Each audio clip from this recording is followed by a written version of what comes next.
Hi, my name is Rina Tanaka, and today I'll be presenting the piece by Mendelssohn, Fantasia in E major on the Last Rose of Summer, Opus 15 for piano. Now, Mendelssohn was the most celebrated figure of the early Romantic period. He started composing at the age of 5 and continued to compose. He made his first public appearance, making his debut as a musician at the age of 9, and joined the Singakademie Music Academy and began composing non-stop. Now, he continues his education there and becomes a conductor and teaches until his retirement. He becomes famous thanks to Queen Victoria's tribute to Overture to A Midsummer Night's Dream. She had always admired his wonderful compositions and quoted that he achieved technical mastery and an almost unprecedented lightness of touch, but great melodic and rhythmic originality. Now, this piece was inspired by a song called The Last Rose of Summer, which was originally a poem written by Thomas Moore in 1805. It was inspired by a flower called Rosa Old Blush, which is a Chinese rose that has been cultivated for thousands of years, making it the first East Asian rose to reach Europe. Moore continues to collaborate with John Andrew Stevenson, who writes the original piano accompaniment, into a song, and it's set to a traditional tune called The Young Man's Dream, which is also the origin song of Danny Boy, which is a choral piece. In 1813, it is then published as a song. Now, what's interesting about this piece is that it's a selection of a theme and variation. So the theme is The Last Rose of Summer, the song, and numerous composers like Beethoven and Hindemith wrote pieces based off of the melody line. So the selection of works are the variations of the theme. Now, I'm going to be playing for you a recording from 1906. You'll notice that there's 3 verses, but I'll be only playing the first verse. And you'll hear on later on this is presentation that Mendelssohn takes this melody into his work.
So what exactly is the form of this piece?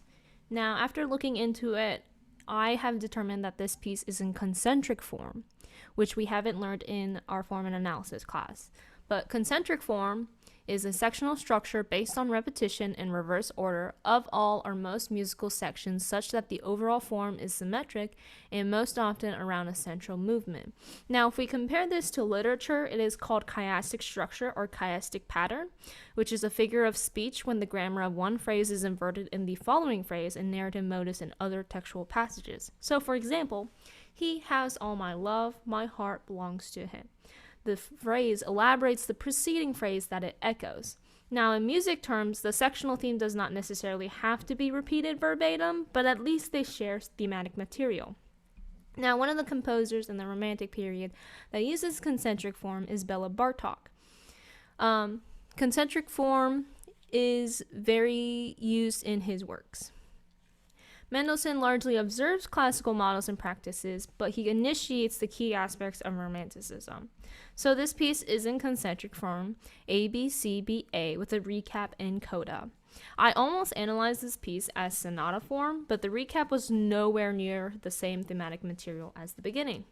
In the recap and coda are developed themes and has no similarities besides the mood. You'll notice that the B theme, the recap, comes back before the A theme. And you'll notice as well in part C, it stands out as the most. It's like a cadenza. It's very free form, and this material does not come back at all afterwards. So here's my formal analysis. You'll notice that the coda is quite longer, quite extensive than the part A, B, C, B, A. And one of Mendelssohn's influences was Beethoven, who expanded the coda, so I believe that Mendelssohn also decided to use that as well. In the recap returns reversely from the develop B theme to the develop A theme.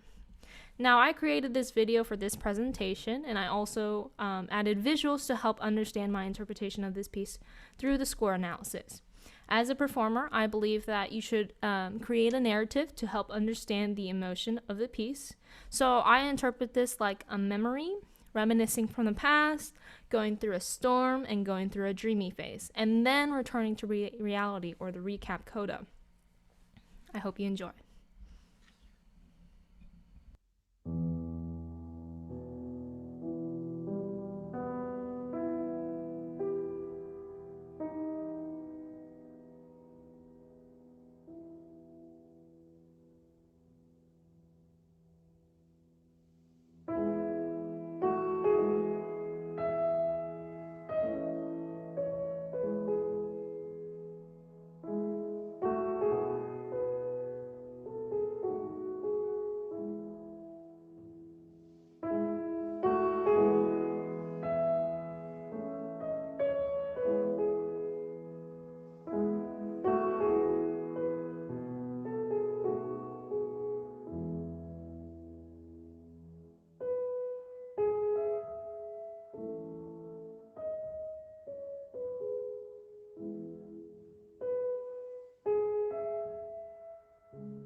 Now, to wrap up, I just want to quickly say that although this piece says it's an E major, it does changes keys often, quite often, most in the minor keys, as you saw in the Presto Agitato.